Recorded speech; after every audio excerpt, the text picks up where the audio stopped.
మద్యం కుంభకోణంలో వారం రోజుల వ్యవధిలో 2 కీలక పరిణామాలు జరిగాయి. అందులో ఒకటి అప్పటి ఎక్సైజ్ శాఖ ఎండీ అయిన వాసుదేవరెడ్డి అరెస్ట్ అయితే, ఇంకోటి రాజ్ కసిరెడ్డి బావమరిదైన అవినాష్ రెడ్డికి సుప్రీంకోర్టులో ఎదురు దెబ్బ తగలడం. అవినాష్ రెడ్డిని ఈ నెల 26 లోపు కోర్టులో లొంగిపోమని చెప్పడంతో గురువారం సిట్ ముందు లొంగిపోయాడు. వీరిద్దరూ కీలక నిందితులే. ఇద్దరికి లిక్కర్ కుంభకోణం గురించి A to Z అంతా తెలుసు. అంతిమ లబ్ధిదారుడు ఎవరో కూడా తెలుసు.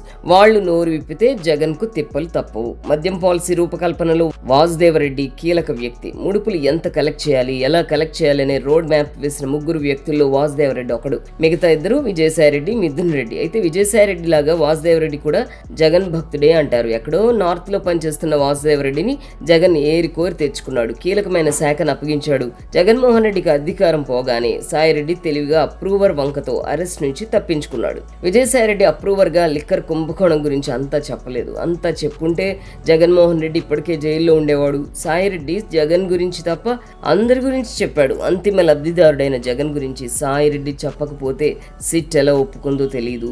మళ్ళీ ప్రతి ఛార్జ్ షీట్ లో విజయసాయిరెడ్డి పాత్ర గురించి ప్రత్యేకంగా చెప్తారు. సాయిరెడ్డిని A5 గా ఛార్జ్ షీట్ లో పెట్టారు. అంత కీలకమైన వ్యక్తిని ఎప్పుడో అరెస్ట్ చేయాల్సింది. విచారణకు సహకరిస్తానంటే అరెస్ట్ చేయరా?